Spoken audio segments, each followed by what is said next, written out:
Hello students, now today we are going to start next lecture of periodic classification of elements. So students, पहले हम ये जान लेते हैं कि प्रीवियस लेक्चर में हमने क्या स्टडी किया है और आज के इस लेक्चर में हम क्या स्टार्ट करने जा रहे हैं। तो बच्चों, सबसे पहले आपको मैंने ये बताया था कि लास्ट लेक्चर में आपको जो मैंने बताया था कि आपको इलेक्ट्रॉनिक कॉन्फ़िगरेशन की अच्छे से प्रैक्टिस करनी है कि किस तरह से एसपीडीएफ की फॉर्म में इलेक्ट्रॉनिक कॉन्फ़िगरेशन लिखा जाता है, क्योंकि पीरियोडिक टेबल को बहुत अच्छे से समझने के लिए, अच्छे लेवल पर स्टडी करने के लिए आपको कॉन्फ़िगरेशन की अच्छी नॉलेज होना बहुत ज़रूरी है, क्योंकि आगे का जो बच्चों सारा पार्ट है वो कॉन्फ़िगरेशन पर, कहीं ना कहीं कॉन्फ़िगरेशन पर ही डिपेंड करता है, इसलिए कॉन्फ़िगरेशन आना बहुत ज़रूरी है। तो लास्ट क्लास में हम हिस्ट्री कंप्लीट कर चुके थे, मॉडर्न पीरियोडिक क्लासिफिकेशन स्टार्ट कर चुके थे, जिसमें हमने टेबल का बेसिक इंट्रोडक्शन स्टडी किया, पीरियड्स के बारे में स्टडी किया, ग्रुप्स के बारे में स्टडी किया, कई सारे वो ग्रुप जिनके पर्टिकुलर नेम होते हैं और कई सारे वो पीरियड जैसे वेरी शॉर्ट पीरियड, हर तरह के पीरियड की हमने नेमिंग डिफाइन की, पीरियड में नंबर ऑफ एलिमेंट्स हमने डिफाइन किए, किस तरह से एटॉमिक नंबर वेरी करते हैं एक ग्रुप में, उस सिक्वेंस को भी बच्चों हमने पता किया। तो लास्ट का लेक्चर बहुत इंटरेस्टिंग था, आप चाहे तो फिर से रिवाइज करें, उस सारे कंटेंट को फिर से समझें। अब हमें स्टार्ट करना है इलेक्ट्रॉनिक कॉन्फ़िगरेशन। आज के इस लेक्चर में एक बेसिक हिंट में इलेक्ट्रॉनिक कॉन्फ़िगरेशन का आपको इस लेक्चर में दूंगा। इसके बाद जैसा कि मैंने आपको लास्ट क्लास में बताया था, हम ब्लॉक वाइज एलिमेंट की स्टडी करेंगे। ब्लॉक का जो क्राइटेरिया बना हुआ है वो किस तरह से बना हुआ है और उस पर क्या क्या इंफॉर्मेशन पूछ ली जाती है, उस पर हम थोड़ा सा डिस्कशन करेंगे और उसके बाद स्टार्ट करेंगे पीरियोडिक प्रॉपर्टीज। चलिए, तो पहले हम जान लेते हैं इलेक्ट्रॉनिक कॉन्फ़िगरेशन के बारे में। तो बड़ा ही कॉमन सा पार्ट है, इसमें आप लोगों को बिल्कुल भी दिक्कत नहीं आएगी, क्योंकि इलेक्ट्रॉनिक कॉन्फ़िगरेशन आप स्टडी कर चुके हो क्लास 9th में, ठीक है। और बात करें तो आपको एटॉमिक स्ट्रक्चर में जो इजी पार्ट लगा था वो इलेक्ट्रॉनिक कॉन्फ़िगरेशन ही होगा। आप लोग इतनी प्रैक्टिस कर चुके हो कि अगर मैं सोडियम का एटॉमिक नंबर आपको बताता हूं 11, तो आप इंस्टेंटली मुझे बताएंगे कि सोडियम का इलेक्ट्रॉनिक कॉन्फ़िगरेशन होगा सर 281, क्योंकि निल्स बोहर के अकॉर्डिंग KLMN में इलेक्ट्रॉन आपको फिल करने होते हैं। एक में 2 इलेक्ट्रॉन फिल कर सकते हो, इसमें 8 फिल कर सकते हो, इसमें 18 फिल कर सकते हो। सर आपके पास 11 इलेक्ट्रॉन्स थे, इसलिए आपने 2 K में फिल किए, 8 L में फिल कर दिए। सर आपके पास एक ही बचा तो उसे आपने M में डाल दिया। तो ये एक अच्छा एक्सप्लेनेशन है, बट जैसा कि मैंने आपको लास्ट क्लास में बताया कि ये कॉन्फ़िगरेशन सफिशिएंट नहीं है। आपको ये कॉन्फ़िगरेशन है जो शेल के अकॉर्डिंग वेरी कर रहा है, बट आपको कॉन्फ़िगरेशन फॉलो करना है सब शेल के बेसिस पर।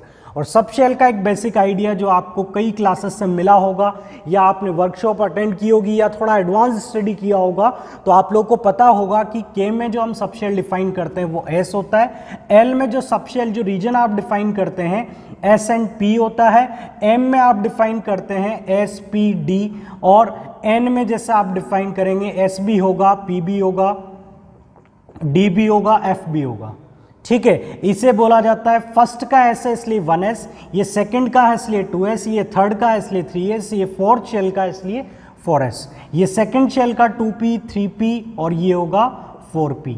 ये कौन सा होगा थर्ड शेल से 3D 4D और ये होगा 4F। तो ये तो बिल्कुल आसान है।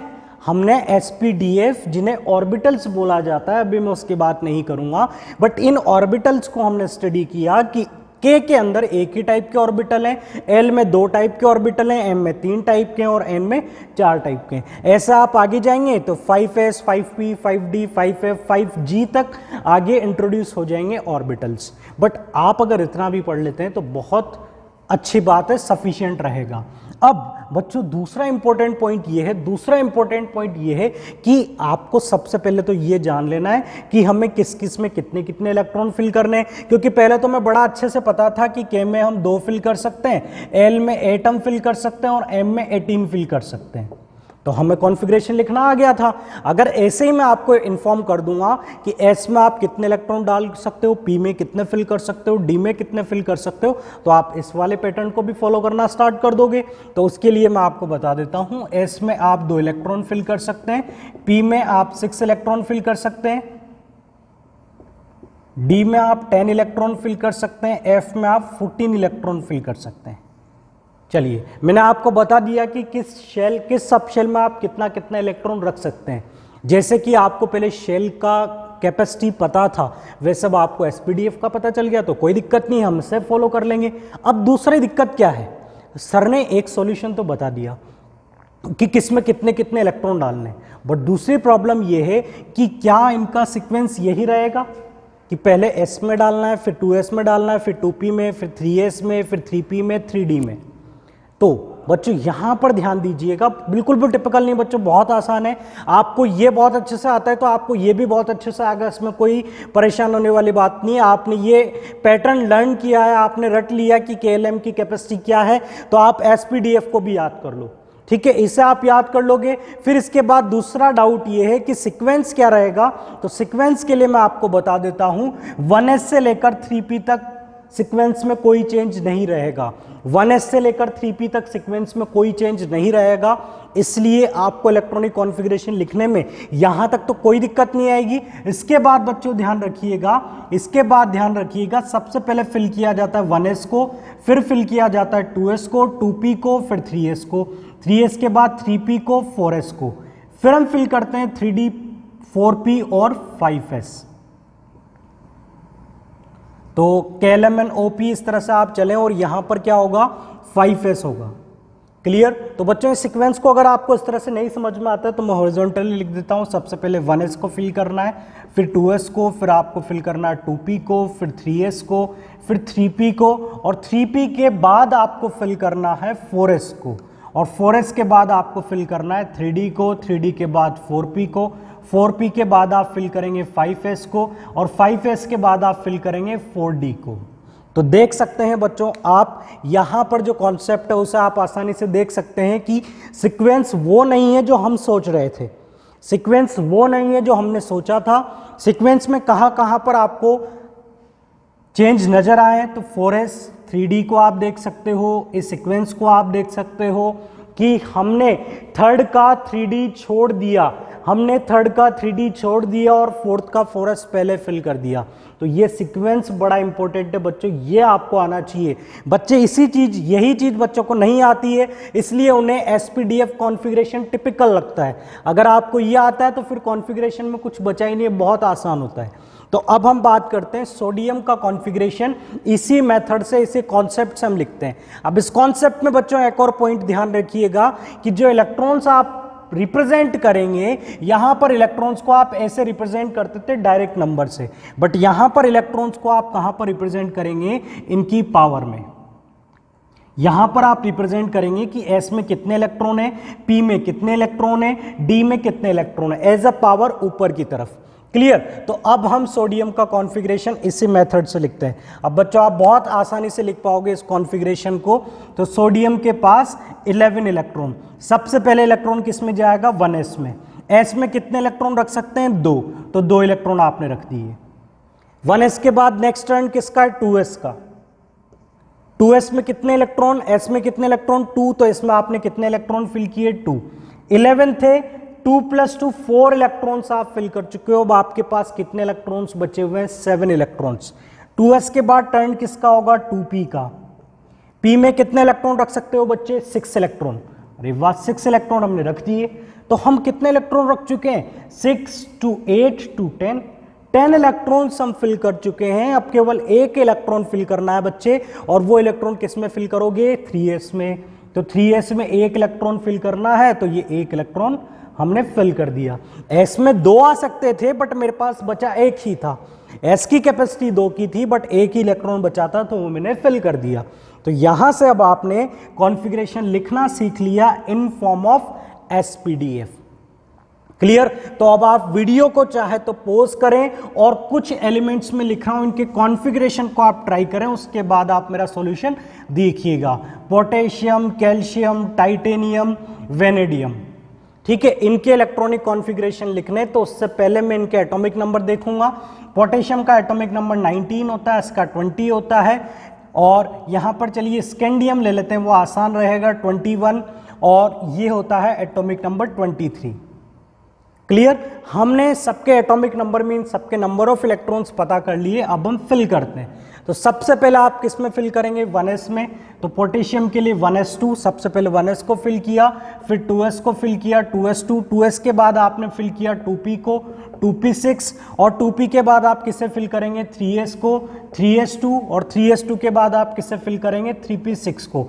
आप बताइए आप कितने इलेक्ट्रॉन्स फिल कर चुके हैं बच्चों, आपके पास 19 इलेक्ट्रॉन्स थे, 2 2 4 6 10 12 6 18 इलेक्ट्रॉन्स आप फिल कर चुके हो, और आपके पास अब एक इलेक्ट्रॉन बचा हुआ है और वो 3p के बाद वाले शेल में जाएगा, मतलब 4s में चला जाएगा। क्लियर? तो बाकी कॉन्फ़िगरेशन को लिखने से पहले मैं और भी इंफॉर्मेशन इसी कॉन्फ़िगरेशन में आपको बता देता हूं। तो आप लोग देखिए बच्चों, यहां पर पोटेशियम से जस्ट पहले कंडेंस्ड इलेक्ट्रॉनिक कॉन्फ़िगरेशन हम देख रहे हैं कि इलेक्ट्रॉनिक कॉन्फ़िगरेशन को और शॉर्ट में किस तरह से लिखा जाए। तो पोटेशियम से जस्ट पहले आने वाली नोबल गैस कौन सी है? पोटेशियम से जस्ट पहले आने वाली नोबल गैसेस कौन सी हैं? आपको नोबल गैस के नेमिंग तो पता है, helium, neon, argon, krypton, xenon, radon. अब आप ये देखो कि पोटेशियम से पहले कौन आता है जस्ट पहले। आप एटॉमिक नंबर मींस पूरी टेबल को फिर से रिवाइज करेंगे तो आप पाएंगे कि इससे जस्ट पहले एटॉमिक नंबर 18 पर आपको कौन सी नोबल गैस मिलती है? आर्गन मिलती है। और आर्गन का इलेक्ट्रॉनिक कॉन्फ़िगरेशन क्या रहेगा? अगर इसे हटा दूं तो ये कॉन्फ़िगरेशन किसका? आर्गन का है। 18 इलेक्ट्रॉन्स अरेंज्ड हैं, तो ये किसका कॉन्फ़िगरेशन है? आर्गन का। तो इस कॉन्फ़िगरेशन को बच्चों ऐसे लिखा जा सकता है, आर्गन 4s1। क्लियर? तो आप कई जगह पर नोबल गैस के रेफरेंस में भी कॉन्फ़िगरेशन लिखे हुए देखेंगे, तो ये कॉन्फ़िगरेशन होंगे शॉर्ट फॉर्म में। ठीक है, शॉर्ट फॉर्म में कॉन्फ़िगरेशन ऐसे लिखा जा सकता है, यहां तक का पार्ट हमने ऑर्गन से रिप्लेस कर दिया, क्योंकि यहां तक का पार्ट जो कॉन्फ़िगरेशन है वो किसका कॉन्फ़िगरेशन है? नोबल गैस ऑर्गन का कॉन्फ़िगरेशन है। और उसके बाद आपने किसे लिख दिया? 4s1 को लिख दिया। चलिए, अब इस कॉन्फ़िगरेशन को हम उस कॉन्सेप्ट में बदलते हैं जो आपने स्टार्टिंग में स्टडी किया था। तो इनिशियल केस में लिखते हैं तो हमें क्या मिलेगा? सबसे पहले फर्स्ट शेल में कितने इलेक्ट्रॉन है? तो फर्स्ट शेल में कितने इलेक्ट्रॉन है बच्चे? 2। फर्स्ट शेल में कितने इलेक्ट्रॉन है? 2। सेकेंड शेल में कितने इलेक्ट्रॉन है बच्चे? सेकेंड का मतलब 2s और 2p, सेकेंड का मतलब 2s और 2p, और इसमें कितने इलेक्ट्रॉन है? 6 + 2 8। देखो, मैं आपको सबसे पहले क्लियर कर दूं कि एनसीईआरटी में एसपीडीएफ को लेकर आपसे क्वेश्चंस नहीं पूछे जाएंगे। आपके क्लास 10th के एग्जाम्स में, एनटीएससी में आपको एसपीडीएफ से लेकर क्वेश्चन नहीं पूछा जाएगा। बट आप मेरे साथ पीरियोडिक टेबल को स्टडी कर रहे हैं, तो मैं चाहता हूं कि आप एसपीडीएफ का अगर बेसिक कंटेंट भी स्टडी कर लेते हैं तो आप पीरियोडिक टेबल को बहुत अच्छे से स्टडी कर पाएंगे, इसलिए हम ये सारी मेहनत कर रहे हैं। तो अगर आपको कहीं पर भी टिपिकल लगे, आप इस वीडियो को फिर से रिवाइज कर लें। तो यहां पर 1s में मतलब फर्स्ट में 2 इलेक्ट्रॉन है, सेकंड मतलब 2s और 2p, इनमें टोटल कितने इलेक्ट्रॉन है? 8। थर्ड मतलब 3s और 3p, थर्ड का मतलब 3s और 3p, इसमें कितने इलेक्ट्रॉन है? 2 + 6 8 इलेक्ट्रॉन। और 4 का मतलब 4s1, इसमें कितना इलेक्ट्रॉन है? 1। तो कॉन्फ़िगरेशन क्या हो जाएगा? 2881। तो एक जनरल सा क्वेश्चन क्लास 9th में बनता था कि आपने K में 2 इलेक्ट्रॉन फिल किए, L में 2 फिल किए, M में 8 फिल किए, N में 1 फिल किया। M की कैपेसिटी होती है 18 की, लेकिन आपने 8 होने के बाद अपना शेल क्यों चेंज कर लिया? आपने यहां पर 9 क्यों नहीं लिखा? ठीक है, एक क्वेश्चन जो हम बच्चों से करते हैं वो ये होता है कि हम इसे 289 क्यों नहीं लिखकर 2881 क्यों लिखते हैं। तो आई होप आपको उसका जवाब मिल गया होगा। तो ज्यादा अप्रोप्रिएट केस कौन सा है? ये वाला। तो आपको ये कॉन्फ़िगरेशन लिखने आने चाहिए। चलिए, पोटेशियम हुआ, एक प्रैक्टिस और कर लेते हैं हम स्कैंडियम की। स्कैंडियम का कॉन्फ़िगरेशन देखें बच्चों, एटॉमिक नंबर होता है 21। 21 के अकॉर्डिंग सबसे पहले 1s2, 2s2, 2s2 के बाद 2p6, 2p6 के बाद 3s2, 3s2 के बाद नेक्स्ट नंबर होगा 3p6 का, 3p6 के बाद आप फिल करेंगे 4s2 को, और 4s2 के बाद अब आप कितने इलेक्ट्रॉन फिल कर चुके हैं? 4 6 10 12 18 20। एक इलेक्ट्रॉन और फिल करना है और वो किस में चला जाएगा? डी में, क्योंकि 4s के बाद किसका टर्न आता है? डी का। तो अब हम किसे फिल करेंगे? 3d को। अब हम किससे फिल करेंगे? 3d को। तो 3d1 कई बार पहले भी लिख देते हैं या हम बाद में भी लिख देते हैं, उस पर कोई दिक्कत नहीं है। लास्ट में इलेक्ट्रॉन किस में फिल किया? लास्ट इलेक्ट्रॉन आपने किस में फिल किया? 3d में। अब काउंट करें तो टोटल इलेक्ट्रॉन हम कितने फिल कर चुके हैं। फर्स्ट में हमने कितने इलेक्ट्रॉन फिल किए, फर्स्ट में हमने कितने इलेक्ट्रॉन फिल किए बच्चों, फर्स्ट में 2 इलेक्ट्रॉन फिल किए, सेकंड में कितने इलेक्ट्रॉन फिल किए 8, थर्ड में कितने इलेक्ट्रॉन फिल कर चुके हो आप 8, और फोर्थ में थर्ड में कितने फिल कर चुके हो 2 + 6 और 1, टोटल कितने हो गए 9, और फोर्थ में कितने फिल कर चुके हो 2। तो कॉन्फ़िगरेशन क्या हुआ 2892। अब आप ध्यान से देखिए, आपने यहां पर 2 हो जाने के बाद फिर वापस से किस में इंक्रीज करना स्टार्ट कर दिया, थर्ड शेल में। तो बेटा ये बात गलत नहीं है कि आप थर्ड में 18 इलेक्ट्रॉन फिल कर सकते हो, लेकिन ये बात गलत है कि आप 2890 का सीक्वेंस फॉलो नहीं कर सकते। आपको पहले लास्ट में 2 करना पड़ेगा 4s में, ये भर जाने के बाद 3D का नंबर आता है, तो फिर थर्ड शेल में 8 के बाद इंक्रीज होना स्टार्ट होगा। तो चाहें तो वीडियो को रिवाइज करें, फिर से रिपीट करें और फिर से इस सारे कंटेंट को समझने की कोशिश करें। बच्चों बहुत ही इंपॉर्टेंट है अच्छे कंटेंट को स्टडी करने के लिए। सिंपल पीरियोडिक टेबल जो आपके एनसीईआरटी बुक में दिया हुआ है उसे पढ़ना काफ़ी आसान रहेगा, बट उसे पढ़ने के साथ साथ हम इसे भी कवर कर रहे हैं। चलिए, तो आप इसे नोट करें और इसे समझने की कोशिश करें, फिर हम कंटिन्यू करते हैं पीरियोडिक टेबल के साथ में। में आपको पता है कि शेल किसे बोला जाता है और वैलेंस शेल किसे बोला जाता है, वैलेंस इलेक्ट्रॉन्स किसे बोला जाता है, ये सारी चीजें आपको आती है। तो उसी बेसिस पर अगला कंटेंट रहेगा that electronic configuration in periodic table. Periodic table में इलेक्ट्रॉनिक कॉन्फ़िगरेशन में क्या वेरिएशन और क्या सिमिलरिटीज हमें ऑब्जर्व होती है। तो बच्चों नेक्स्ट टॉपिक जो है वो ये है electronic configuration in periodic table. तो इसे देखिएगा बच्चों, बड़ा इंटरेस्टिंग पार्ट है। इसे समझने के बाद पीरियोडिक प्रॉपर्टीज को समझना बहुत आसान हो जाता है, क्योंकि पीरियोडिक प्रॉपर्टीज मैंने बताया इलेक्ट्रॉनिक कॉन्फ़िगरेशन पर डिपेंड करती है। चलिए अब हम बात करते हैं, सबसे पहले इसे सिंपल कॉन्फ़िगरेशन से मैं आपको ये कंटेंट समझा दूंगा। बात करते हैं लिथियम की, सोडियम की, पोटेशियम की, और इस तरफ आने वाले एलिमेंट बेरिलियम है, बोरॉन है, कार्बन है, नाइट्रोजन है, ऑक्सीजन है, फ्लोरीन है, नियोन है। मैं सिंपल एलिमेंट लिख रहा हूँ जिनके कॉन्फ़िगरेशन आपको बहुत अच्छे से आते हैं और जिनके एटॉमिक नंबर भी आपको पता है। तो घबराने वाली कोई बात नहीं है, सबके एटॉमिक नंबर से आपको पता है। लिथियम का एटॉमिक नंबर 7 होता है, इसका 11 होता है, इसका 19 होता है, 4 होता है, 5, 6, 7, 8, 9, 10। क्लियर? आप काफ़ी अच्छे से जानते हैं कि इसे तो क्या बोला जाता है, एक ग्रुप। ये क्या होता है, एक ग्रुप होता है, और ये जो हॉरिजॉन्टल लाइन है ये किसे रिप्रेजेंट करती है, एक पर्टिकुलर पीरियड को। ये हुआ बच्चों पीरियड और वो हो गया ग्रुप। तो हमें एक ग्रुप और पीरियड में ही इलेक्ट्रॉनिक कॉन्फ़िगरेशन का वेरिएशन स्टडी करना है, इसलिए हमने 2 ही केस लिए, एक ग्रुप का केस ले लिया, एक पीरियड का केस ले लिया। अब सबके इलेक्ट्रॉनिक कॉन्फ़िगरेशन को लिखते हैं।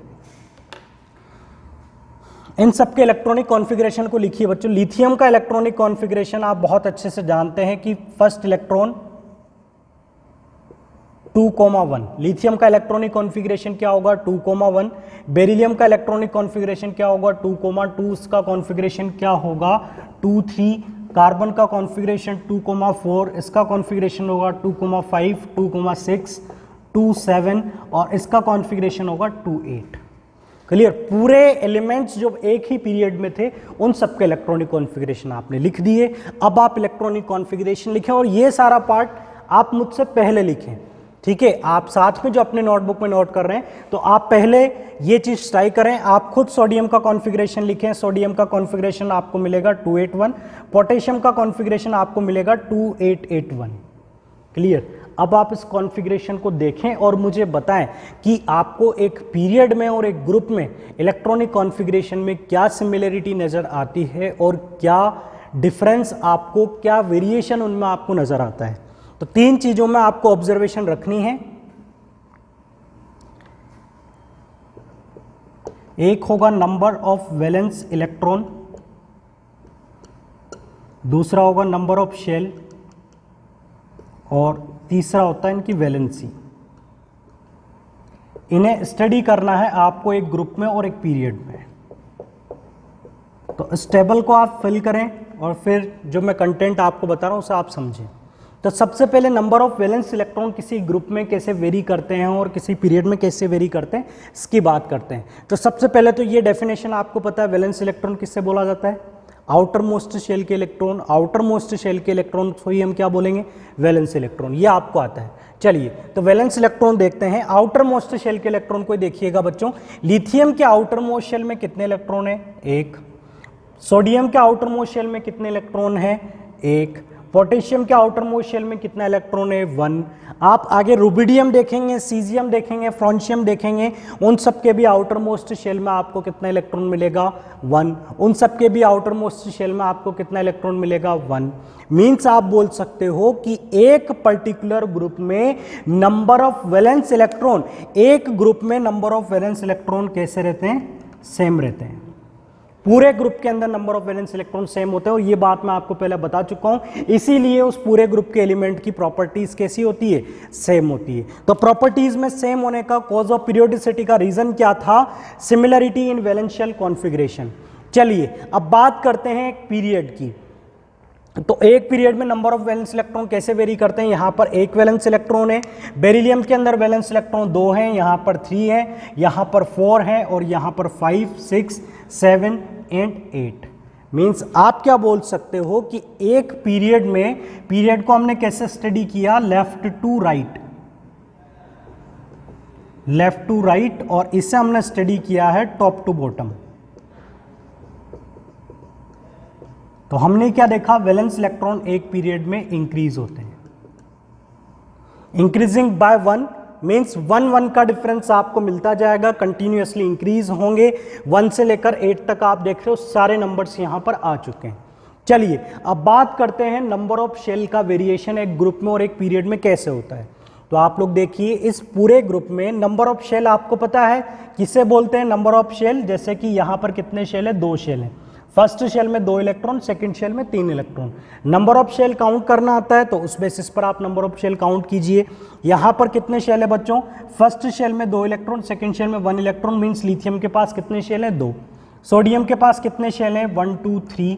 इसके पास कितने शेल हैं, 1 2 3 4। आप नेक्स्ट देखेंगे 2 8 18 8 1, तो उसके पास आपको कितने शेल मिलेंगे, 5 शेल मिलेंगे। तो आपने क्या देखा, जैसे जैसे आप टॉप टू बॉटम मूव करते हो तो नंबर ऑफ शेल क्या हो रहे हैं, कंटिन्यूअसली इंक्रीज हो रहे हैं। यहां पर कितने शेल थे, लिथियम के पास 2 शेल थे, इसमें 3 शेल हैं, इसमें 4 शेल हैं। आप रुबिडियम देखेंगे, इसमें आपको कितने शेल मिलेंगे, 5 शेल्स मिलेंगे। तो नंबर ऑफ शेल एक ग्रुप में top to bottom continuously increase होते हैं। ठीक है, कैसे इंक्रीज होंगे, 1 बाय 1। ठीक है, एक में 1 होगा, अगले में 2 होगा, अगले में 3 होगा। क्लियर। अब एक पीरियड में नंबर ऑफ शेल का वेरिएशन बता दें बच्चों, ये तो बहुत आसान हो गया भाई। यहां पर 2 शेल, यहां भी 2 शेल, यहां भी 2 शेल, 2 2, सबके पास 2। मींस नंबर ऑफ शेल एक पीरियड में लेफ्ट टू राइट मूव करने पर आपको सेम मिलेंगे। याद रखिएगा बच्चों, इन पॉइंट्स को, बहुत इंपॉर्टेंट है। एक पीरियड में नंबर ऑफ शेल चेंज नहीं होते हैं, और एक ग्रुप में number of valence electron change नहीं होते हैं। एक पीरियड में वैलेंस इलेक्ट्रॉन चेंज होते हैं, बट एक ग्रुप के अंदर नंबर ऑफ शेल का वेरिएशन होता है। और ये आगे बहुत हेल्पफुल रहेगा आगे के कंटेंट को समझने के लिए। अब बात करते हैं वैलेंसी की। वैलेंसी मींस कितना इलेक्ट्रॉन बॉन्डिंग में पार्टिसिपेट करेगा, जो कि किस पर डिपेंड करता है, वैलेंस इलेक्ट्रॉन पर। तो जैसे वैलेंस इलेक्ट्रॉन का वेरिएशन होगा वैसे ही वैलेंसी का वेरिएशन होगा, इसमें कोई दिक्कत वाली बात नहीं है। तो यहां सबके वैलेंस इलेक्ट्रॉन सेम है, यहां सबके वैलेंस इलेक्ट्रॉन सेम है, तो यहां पर वैलेंसी भी आपको कैसे मिलेगी बच्चों, सेम मिलेगी। एक ग्रुप की वैलेंसी क्या होती है, सेम होती है। जैसे कि फर्स्ट ग्रुप की वैलेंसी कितनी होगी, 1 होगी, सेकंड ग्रुप की वैलेंसी कितनी होगी, 2 होगी। Valency depends on valence electrons, जो कि सेम है, तो वैलेंसी भी क्या रहेगी, सेम रहेगी। अब यहां पर समझिएगा बच्चों, इसके पास 1 इलेक्ट्रॉन है तो इसमें 1 इलेक्ट्रॉन देने की टेंडेंसी, इसमें 2 देने की टेंडेंसी, 3 देने की टेंडेंसी, ये 4 से बॉन्ड बनाने की टेंडेंसी। बट जिसके पास 5 है वो कितने इलेक्ट्रॉन लेने की टेंडेंसी रखता है, 3 इलेक्ट्रॉन लेने की टेंडेंसी रखता है। जिसके पास 8 है वो 2 इलेक्ट्रॉन की शेयरिंग की टेंडेंसी रखेगा। जिसके पास 7 है वो 1 इलेक्ट्रॉन की, और जिसके पास 8 है उसकी वैलेंसी कितनी होती है, 0 होती है। तो वैलेंसी का ये जो वेरिएशन यहां पर आया है बच्चों, इसको एक बार फिर से आप वीडियो को रिवाइज करें, फिर से समझें कि यहां पर वैलेंस इलेक्ट्रॉन इतने हो चुके हैं कि वैलेंसी क्या होना स्टार्ट हो गई, डिक्रीज होना स्टार्ट हो गई। तो वैलेंसी किस तरह से डिटरमाइन की जाती है आप क्लास 9th में स्टडी कर चुके हो। जिसके पास 5 है वो 3 लेगा, जिसके पास 6 है वो 2 लेगा, और जिसके पास 8 है वहां ट्रांजेक्शन होगा 0 का। तो हम बोल सकते हैं कि वैलेंसी जो होती है एक पीरियड में पहले तो इंक्रीज होती है और उसके बाद डिक्रीज होना स्टार्ट हो जाती है। पहले वैलेंसी इंक्रीज होती है और कुछ टाइम के बाद फिर वैलेंसी डिक्रीज होना स्टार्ट हो जाती है। तो ये था बच्चों एक किसी पीरियोडिक टेबल में इलेक्ट्रॉनिक कॉन्फ़िगरेशन की स्टडी, कि इलेक्ट्रॉनिक कॉन्फ़िगरेशन किस तरह से वेरी करता है एलिमेंट टू एलिमेंट। अब हम आगे स्टडी करते हैं, अब हम आगे देखते हैं ब्लॉक्स को। तो मैंने आपको पीरियड और ग्रुप तो लास्ट क्लास में बता ही दिए थे कि वेरी शॉर्ट पीरियड किस तरह से डिफाइन किए। अब हम स्टडी करते हैं, ग्रुप को हम स्टडी कर चुके हैं, अब हम स्टडी करेंगे ब्लॉक्स को।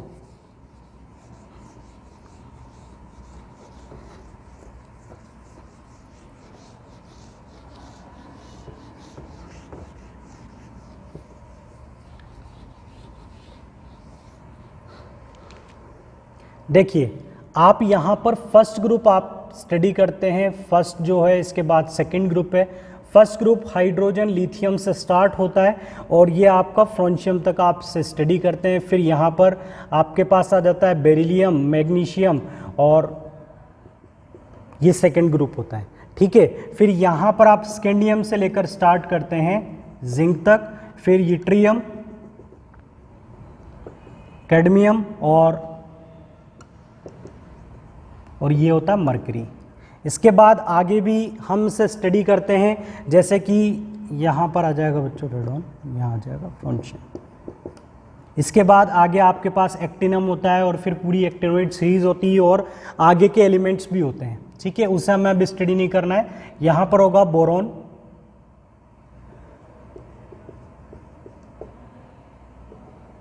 ऐसे ही यहाँ पर कार्बन फैमिली, फिर नाइट्रोजन,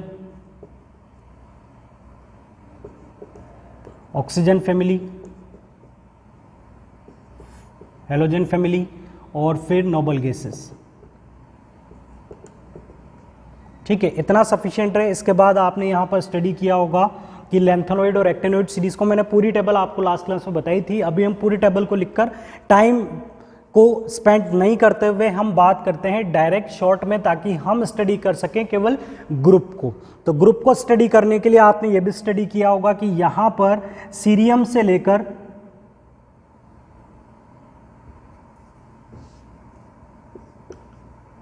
और यहाँ पर थोरियम से लेकर लॉरेंशियम, और इसका एटॉमिक नंबर था 92-103 और यहाँ पर इसका एटॉमिक नंबर था 58-71। आपने स्टडी किया था ये लैंथेनॉइड सीरीज होती है और ये होती है एक्टिनोइड सीरीज। क्लियर। अब इस कंटेंट के बाद हम बात करते हैं ब्लॉक्स की, कि पीरियोडिक टेबल में किस तरह से ब्लॉक डिफाइन किए गए हैं, उनका क्राइटेरिया क्या है और क्या क्या बेसिक इन्फॉर्मेशन या basic terms, basic definitions periodic table से रिलेटेड आपसे पूछ ली जाती है। तो बच्चों सारे कंटेंट को आप ध्यान से समझिएगा। यहाँ पर स्टार्टिंग के ये जो दो ग्रुप हैं, ये एक अलग ब्लॉक डिफाइंड होता है, इसे एक अलग ब्लॉक कहा जाता है, ये भी आपको बताया जा चुका है। ये एक अलग ब्लॉक होता है और यहाँ पर ये एक अलग ब्लॉक होता है, ठीक है। मैं आपको बता चुका हूँ ये एस ब्लॉक है, वो पी ब्लॉक है, और ये डी ब्लॉक है, और ये एफ ब्लॉक है। ब्लॉक के अकॉर्डिंग हीलियम की पोजीशन जो है वो पी ब्लॉक एलिमेंट्स के साथ में है, बट ये किससे बिलोंग करेगा, एस ब्लॉक एलिमेंट से। अब ब्लॉक हमने कैसे डिफाइन किया वो हम देखते हैं। तो ब्लॉक डिपेंड करता है, ये है एस ब्लॉक। इसे एस ब्लॉक क्यों बोला, क्योंकि इसके अंदर लास्ट इलेक्ट्रॉन, या जिसे क्या बोला जाता है वैलेंस इलेक्ट्रॉन, या इसे क्या बोल सकते हैं differentiating electron. Differentiating electron enters into S orbital और एस सबशेल। जिसके अंदर लास्ट इलेक्ट्रॉन s में जाता है, उन एलिमेंट्स को कौन सा ब्लॉक में डिफाइन, कौन से ब्लॉक में प्लेस किया गया है, s ब्लॉक में। और जिनमें लास्ट इलेक्ट्रॉन, अब आप बाकी डेफिनेशन बना सकते हैं, जिनमें लास्ट इलेक्ट्रॉन p में फिल किया है वो p ब्लॉक एलिमेंट, जिनमें लास्ट इलेक्ट्रॉन d में फिल किया है वो d ब्लॉक एलिमेंट, और जिनमें लास्ट इलेक्ट्रॉन f में फिल किया है वो एलिमेंट्स होंगे f ब्लॉक एलिमेंट। तो ये s ब्लॉक एलिमेंट है, ये p है, ये d है और ये f है। चलिए अब वेरीफाई करते हैं डेफिनेशंस को, क्या वाकई में इन सारे एलिमेंट्स में लास्ट इलेक्ट्रॉन s में जाता है। तो 1 से 2 केसेस पर हम अप्लाई करके देखेंगे, एक बार प्रैक्टिस करके देखेंगे। तो यहाँ पर मैं कोई से भी 2 केस यहाँ से ले लेता हूँ, जैसे कि हमने लिया लिथियम और मैग्नीशियम को, ठीक है, लिथियम और मैग्नीशियम, तो दोनों के कॉन्फ़िगरेशन को मैं यहाँ पर लिख देता हूँ। लिथियम जिसका एटॉमिक नंबर 3 है, कॉन्फ़िगरेशन होता है 1s2 2s1। तो आप देख रहे हैं मैंने लिथियम में लास्ट इलेक्ट्रॉन किस में फिल किया है, लिथियम में लास्ट इलेक्ट्रॉन हमने किस में फिल किया है, 2s1 में, s में, क्लियर। इसके बाद हम बात करें मैग्नीशियम की, जिसका एटॉमिक नंबर होता है 12, इसका कॉन्फ़िगरेशन 1s2 2s2 2p6 और 3s2। तो इसमें भी लास्ट इलेक्ट्रॉन, जिसे हम क्या बोल सकते हैं, डिफरेंशिएटिंग इलेक्ट्रॉन। डिफरेंशिएटिंग क्यों बोल रहे हैं, क्योंकि एक एलिमेंट का कॉन्फ़िगरेशन दूसरे एलिमेंट से किस इलेक्ट्रॉन से डिफरेंशिएट होता है, लास्ट इलेक्ट्रॉन से, वैलेंस इलेक्ट्रॉन से। तो आप देख सकते हैं कि लिथियम और मैग्नीशियम के अंदर लास्ट इलेक्ट्रॉन जो है, लास्ट वैलेंस इलेक्ट्रॉन किस में ऐड हुआ है, s में ऐड हुआ है। इसलिए ये सारे एलिमेंट्स कौन से ब्लॉक के एलिमेंट होंगे, s ब्लॉक के। मैंने 2 एग्जांपल्स ट्राई किए, आप घर पर प्रैक्टिस कीजिएगा और 3-4 केसेस का कॉन्फ़िगरेशन वेरीफाई कीजिएगा और देखिएगा कि लास्ट इलेक्ट्रॉन किस में एंटर होता है, s में। तो वो कौन से ब्लॉक से बिलोंग करेगा, s ब्लॉक से। चलिए s ब्लॉक का वेरिफिकेशन आपने किया, आपको समझ में आ गया कि हम इसे s ब्लॉक बोल सकते हैं। अब आपका जो दूसरा डाउट है कि हीलियम का कॉन्फ़िगरेशन सर 1s2 होता है, इसमें लास्ट इलेक्ट्रॉन s में जाता है, तो इसे भी किस ब्लॉक से डिफाइन किया जाएगा, s ब्लॉक एलिमेंट से। बट प्लेस कहां पर किया जाता है, p ब्लॉक एलिमेंट्स के साथ, क्योंकि ये अपनी प्रॉपर्टीज के अकॉर्डिंग किनका दोस्त है, helium, neon, organ, krypton, xenon का फ्रेंड है, ना कि इन एलिमेंट्स का, इसलिए रखा हुआ जाता है, बट s ब्लॉक एलिमेंट है। चलिए बाकी p ब्लॉक का वेरिफिकेशन किया जाए, ठीक है, बिना जांच पड़ताल के सर की बात को एक्सेप्ट करना तो गलत होगा। तो करिए जांच पड़ताल, करिए आप वेरिफिकेशन, 2 से 3 एलिमेंट उठा लीजिए। हम ऑक्सीजन को उठा रहे हैं, सिलिकॉन को उठा लेते हैं, और किसे उठाना चाहते हैं, एक नोबल गैस को ले लेते हैं, ऑर्गन को, ठीक है। 3 एलिमेंट्स में सिंपल एलिमेंट्स ले रहा हूं, जिनके एटॉमिक नंबर, इलेक्ट्रॉनिक कॉन्फ़िगरेशन आपको अच्छे से आते हैं। चलिए, तो ऑक्सीजन का कॉन्फ़िगरेशन, ऑक्सीजन का एटॉमिक नंबर 8 होता है, कॉन्फ़िगरेशन होता है 1s2 2s2 और 2p4। तो बच्चों देख रहे हो आप, लास्ट इलेक्ट्रॉन किस में डाला है, p में डाला है, तो p ब्लॉक एलिमेंट होगा ही होगा। सिलिकॉन जिसका एटॉमिक नंबर 14 होता है, 1s2 2s2 2p6 3s2 3p2, last electron किस में गया, p में गया, तो p ब्लॉक एलिमेंट होगा।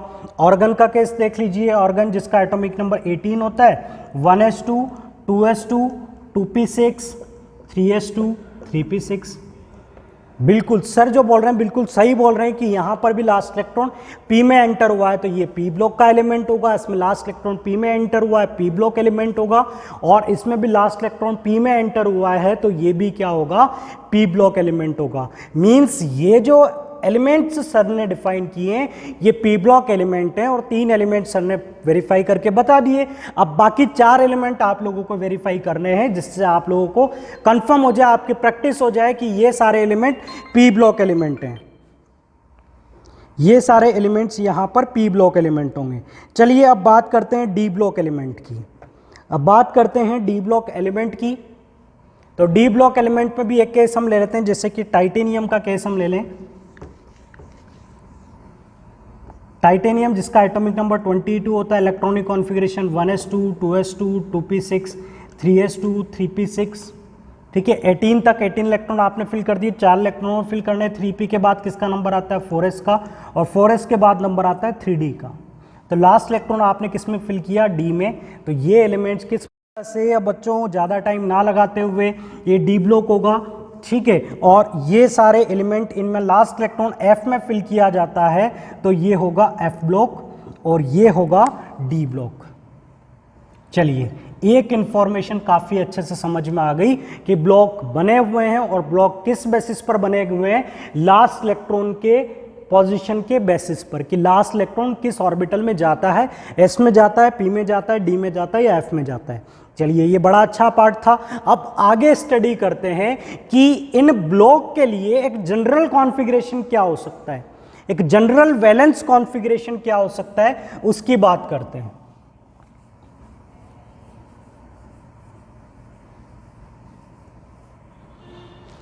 तो बच्चों, now we are talking about general valence shell configuration, means outermost shell का एक जनरल कॉन्फ़िगरेशन। देखो, इस टर्म को बड़ा अच्छे से समझिएगा। जनरल का मतलब है कि एक कॉमन केस आपने बताया जो लगभग सभी एलिमेंट्स पर एप्लीकेबल होगा। हम बात कर रहे हैं एक कॉमन केस की जिसके क्राइटेरिया में सारे एलिमेंट के केसेस इंक्लूड हो जाएं। एक कॉमन केस की जिसमें सारे एलिमेंट के केसेस इंक्लूड हो जाएं, उसे क्या बोला जाता है, जनरल केस बोला जाता है।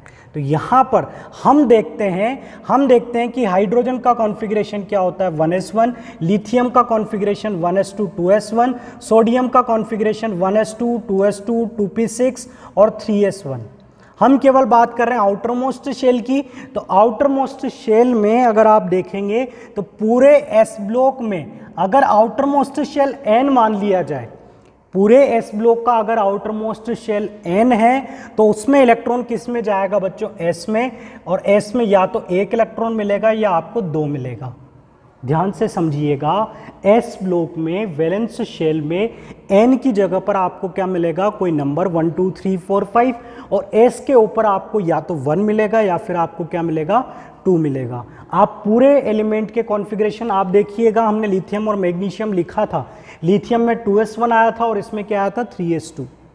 तो आपको इन एस ब्लॉक एलिमेंट्स पर एक नंबर आउटर मोस्ट शेल में s मिलेगा और s के ऊपर दो नंबर की पॉसिबिलिटीज है, या तो 1 मिलेगा या 2 मिलेगा।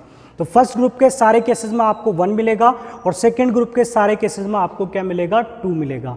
फर्स्ट ग्रुप के सारे केसेस में 1 मिलेगा, सेकंड ग्रुप के सारे केसेस में आपको क्या मिलेगा, 2 मिलेगा। आप चाहे तो वेरीफाई करके देख लीजिएगा।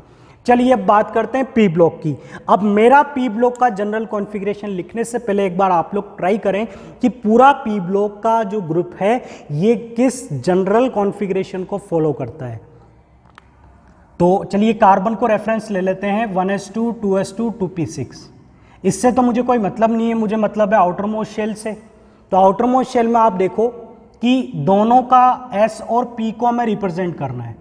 तो पी ब्लॉक के जनरल कॉन्फ़िगरेशन के लिए मुझे किसको रिप्रेजेंट करना पड़ेगा, s को और p को, दोनों को। दोनों के आगे जो नंबर होगा, दोनों के आगे जो शेल नंबर होगा वो सेम रहेगा। तो दोनों के आगे शेल नंबर भी हमने क्या लगा दिया, सेम लगा दिया। ठीक है, अब ये सबके लिए हो गया, ये सारे एलिमेंट्स के लिए हो गया। और s के ऊपर जो नंबर है ये सारे केसेस में आपको कितना मिलेगा, 2 मिलेगा, तो ns2 होगा। P के ऊपर का जो नंबर है ये इनके केसेस में आपको 1 मिलेगा, इस ग्रुप के केस में आपको 2 मिलेगा, यहाँ 3 मिलेगा, यहाँ 4 मिलेगा। चाहो तो ऑक्सीजन का केस देख लो, 1s2 2s2 2p4, कितना मिला, 4। यहाँ पर P पर कितना मिलेगा आपको, 3। यहाँ P पर कितना मिलेगा, 5। यहाँ P पर कितना मिलेगा, 6। मतलब P के ऊपर का जो नंबर है वो 1 से लेकर 6 के बीच में कोई सा भी हो सकता है। तो ये P ब्लॉक का जनरल इलेक्ट्रॉनिक कॉन्फ़िगरेशन हो गया कि P ब्लॉक का जनरल इलेक्ट्रॉनिक कॉन्फ़िगरेशन क्या होगा, ns2 np126। आपको इसको समझना भी है और आपको लिखना आना चाहिए, इसको रटना बिल्कुल नहीं है। रटने की कोई ज़रूरत नहीं है कि हम जो भी इलेक्ट्रॉनिक कॉन्फ़िगरेशन देखेंगे किसी भी एलिमेंट का आउटर मोस्ट शेल, तो उसमें दो नंबर जो s और p के मिलेंगे वो सेम होंगे। s के ऊपर हमेशा आपको 2 मिलेगा और p के ऊपर आपको 1 से लेकर 6 के बीच का या 1 या 6 में से कोई नंबर आपको p पर मिलेगा। चलिए, ये था पी ब्लॉक का जनरल कॉन्फ़िगरेशन। अब डी ब्लॉक का जनरल कॉन्फ़िगरेशन देखें तो डी ब्लॉक में हम बात कर लेते हैं, टाइटेनियम की ही बात कर लेते हैं। तो टाइटेनियम का कॉन्फ़िगरेशन आपने देखा था, 1s2 2s2 2p6 3s2 3p6, फिर आपने देखा 3d2 4s2। तो इसकी तो हमें कोई ज़रूरत नहीं है, हमें केवल इन्हीं को रिप्रेजेंट करना है जिनमें आपने लास्ट इलेक्ट्रॉन्स को फिल किया है। तो हम रिप्रेजेंट करेंगे केवल डी को और एस को। डी को और एस को, जिनमें इलेक्ट्रॉन्स में चेंजेस आते हैं, इनके अंदर जो इलेक्ट्रॉन्स हैं इनमें कोई चेंज नहीं आता है किसी भी एलिमेंट में, जो वेरिएशन आता है इन दो में आता है, इसलिए इन्हीं को हम जनरल में इंक्लूड कर रहे हैं। बच्चों को डाउट होता है कि सर आप 4 को इंक्लूड करो, डी को क्यों इंक्लूड कर रहे हो, थर्ड को क्यों इंक्लूड कर रहे हो, क्योंकि इनमें वेरिएशन आता है। तो हम जनरल कॉन्फ़िगरेशन में उसको लिख रहे हैं जिसके अंदर क्या आ रहा हो, वेरिएशन आ रहा हो। चलिए, तो यहां पर हम बात करते हैं एक तो इन दोनों नंबर की। अब बच्चों आप देख सकते हो कि ये जो नंबर है इससे जस्ट छोटा नंबर कौन सा होगा, ये। तो अगर आप इसे n लिखोगे तो इसे क्या लिखना पड़ेगा, n-1। तो यहां पर जो जनरल कॉन्फ़िगरेशन बनेगा वो क्या बनेगा, n-1d और ns। चलिए अब बात करते हैं कि डी के ऊपर कौन कौन सा नंबर आने के चांसेस हैं। तो आप पूरे एलिमेंट्स को देखोगे तो डी पर कहीं पर 1 मिलेगा, कहीं पर 2, कहीं पर 3, और जैसे जैसे आप मूव करेंगे तो 1 से लेकर 10 तक के नंबर्स आपको डी पर देखने को मिलेंगे। तो जनरल कॉन्फ़िगरेशन क्या होगा, n-1d 1 से लेकर 10 तक। अब एस पर आपको कौन कौन सा नंबर मिल सकता है, एस पर आपको कौन कौन सा नंबर मिल सकता है, यह भी इंटरेस्टिंग है। तो एस पर आपको मैक्सिमम कितना मिल सकता है, 2 मिल सकता है, और मिनिमम कितना मिल सकता है, 1। बट एक एक्सेप्शनल केस यहां पर ऐसा है जिसमें एस में कितने इलेक्ट्रॉन होते हैं बच्चों, एक केस ऐसा भी है जिसके अंदर एस में कितने इलेक्ट्रॉन हो सकते हैं, 0। तो उसी बेसिस पर यहां पर क्या लिखा जाएगा, 0 से 2। तो फिर से मैं आपको एक बार फिर से रिपीट करवा देता हूं, ये डी का कॉन्फ़िगरेशन, इसमें n आएगा, इसमें n-1 आएगा, क्योंकि आपको पता है डी जो होता है वो s के बाद आता है, मतलब ये 4 होगा तो 3 होगा, ये 5 होगा तो ये 4d होगा। ठीक है, डी के अंदर 1 से लेकर 10 तक का नंबर्स आपको मिलेगा। एस के अंदर हमें जनरली 1 से 2 मिलता है, बट कुछ केस ऐसे हैं जिनमें एस पर कितना आ जाता है, 0 भी आ जाता है। तो एस पर डी ब्लॉक में हमें एस पर 0, 1 to 2 मिलता है, बट कुछ केसेस में 0 आने की वजह से 0 इंक्लूड कर लिया गया है। कुछ बुक्स में आप यहां पर 1 से 2 देखेंगे, कुछ बुक्स में आप 1 से 2 देखेंगे, क्योंकि उन्होंने पैलेडियम का केस इसमें इंक्लूड नहीं किया, क्योंकि उन्होंने वो स्पेसिफिक केस इंक्लूड नहीं किया, इसलिए 1 से 2 लिख दिया। और अगर वो स्पेसिफिक केस इंक्लूड करें तो 0 से 2 हो जाएगा, 1 से 2 लिखें तो आप उस केस को एक्सेप्ट कर सकते हैं। क्लियर? तो ये था डी का जनरल कॉन्फ़िगरेशन। चलिए पी में हम ज्यादा, पी का जो जनरल इलेक्ट्रॉनिक कॉन्फ़िगरेशन है वो क्या मिलेगा, उससे आप डायरेक्ट इस तरह से समझ लीजिए। एफ में, सॉरी बच्चों, एफ ब्लॉक का कॉन्फ़िगरेशन, एफ में लास्ट इलेक्ट्रॉन जब फिल किया जाता है तो जो एफ आप टारगेट करते हो वो एस के बाद होता है, डी के बाद होता है। यहां पर s का जो नंबर होता है उससे जस्ट छोटा नंबर n-1d को असाइन होता है, और उससे छोटा नंबर असाइन होता है f को। क्लियर? तो f जो होता है, मतलब आप देख सकते हो कि d के अंदर इलेक्ट्रॉन्स फिल किया है इनर शेल में, मतलब लास्ट शेल, ये लास्ट शेल है, और ये कौन सा, सेकंड लास्ट शेल। ये लास्ट है, ये सेकंड लास्ट है, n-1 n-2, मतलब आप क्या बोल सकते हो, थर्ड लास्ट। एफ का नंबर कब आता है, थर्ड लास्ट शेल के अकॉर्डिंग, और यहां पर ये कौन सा है, सेकंड लास्ट है। तो आप और भी टर्म्स इनसे रिलेटेड स्टडी करेंगे कि यहां पर इलेक्ट्रॉन पेनल्टीमेट शेल में फिल किया जाता है, और यहां पर इलेक्ट्रॉन फिल किया जाता है एंटी पेनल्टीमेट शेल में। यहां पर इलेक्ट्रॉन फिल किया जाता है antepenultimate shell. Antepenultimate का मतलब है थर्ड लास्ट, पेनल्टीमेट का मतलब है सेकंड लास्ट। चलिए एफ में क्या वेरिएशन आ सकता है बच्चों, एफ में आपको कुछ बुक्स में मिलेगा 1 to 14, एफ में कुछ बुक में मिलेगा 1 to 14, मतलब उन्होंने थोरियम का केस एक्सक्लूड किया हुआ है। अगर मैं थोरियम को इंक्लूड करूं तो यहां पर कितना आना चाहिए, 0 आना चाहिए, क्योंकि थोरियम एक ऐसा एलिमेंट है जिसके एफ में कितने इलेक्ट्रॉन लिखे जाते हैं, 0। थोरियम एक ऐसा एलिमेंट है जिसके एफ में कितने इलेक्ट्रॉन्स लिखे जाते हैं, 0 इलेक्ट्रॉन लिखे जाते हैं। तो यहां पर 0 अगर मैं लिख रहा हूं तो मैं थोरियम को काउंट कर रहा हूं, और 1 to 14 लिख रहा हूं मतलब मैं थोरियम को काउंट नहीं कर रहा हूं। डी पर आपको क्या मिलेगा, डी पर आपको क्या मिलेगा, और एस पर आपको क्या मिलेगा। तो डी पर बच्चों जो वेरिएशन आपको मिलेगा वो 0 to 1 मिलेगा। डी पर जो वेरिएशन है ये आपको याद रखना है, कुछ के डी में आपको 0 मिलेगा और कुछ के डी में आपको कितना मिलेगा, 1 मिलेगा। और एस में जो वेरिएशन है आपको नहीं मिलेगा, एस में हमेशा आपको कितना मिलेगा, 2 ही मिलेगा। ठीक है, तो आप इसे चाहे तो याद कर लें, क्योंकि एफ के सारे इलेक्ट्रॉनिक कॉन्फ़िगरेशन लिखना लर्न करना हमारे लिए इतना ज़्यादा इंपॉर्टेंट नहीं है। तो आप केवल इतना समझ लें कि डी में इलेक्ट्रॉन सेकंड लास्ट शेल में जाता है, एफ जो होता है वो थर्ड लास्ट पर आता है, और इसमें 0 to 14 का वेरिएशन, इसमें 0 to 1 का, और इसमें हमेशा 2 फिक्स्ड रहेगा।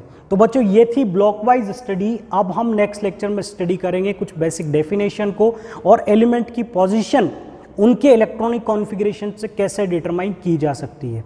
ओके स्टूडेंट्स, ये लेक्चर जो था काफ़ी टिपिकल था या एडवांस लेवल पर बेस्ड था, तो आप चाहे तो इसे फिर से रिवाइज करें, फिर से रिवाइज करते रहें, क्योंकि ये लेक्चर्स आपको समझ में आना बहुत ज़रूरी है। Okay students, thank you very much for watching this lecture.